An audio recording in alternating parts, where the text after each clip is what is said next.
Ready பேசலாமா? ஆ sir, நான் சொல்ல போகிற எல்லா மேட்டரும் ரியாலிட்டி தான்.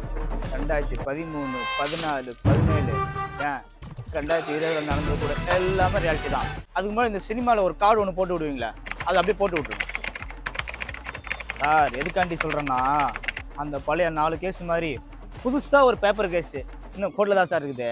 நான் வேற கேஸே முடியாமல் துருத்துன்னு எதுவும் சொல்லி கட்சியில் நமக்கே ரிவீட் ஆயிடுச்சுன்னா சிக்கம். கேஸே இன்னும் முடிவுக்கு வரல, இவனும் பழசையே பேசணுங்கிறான். அதுக்குன்னு புதுசாக எதுவுமே வரக்கூடாதா? எல்லாம் அப்படியே தான் இருக்கணுமா என்ன?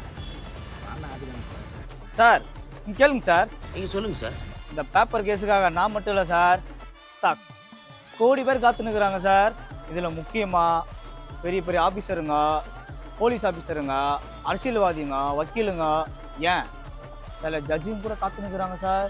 அதான் சொல்கிறேன், இந்த கார்டை போட்டு விட்டீங்கன்னா உங்களுக்கு நல்லது, எனக்கும் நல்லது சார். நல்ல ஐடியா சார், நான் ஃபாலோ பண்ணிக்கிறேன் சார். அடுத்த கேஸ் நம்பர் தான் சார். ஒரு ரிசல்ட்டை பார்த்துன்னு வந்து ஃபுல் டீட்டெயிலாக சொல்கிறேன். ஆ சார், அந்த பேப்பர் வருமா வராதா?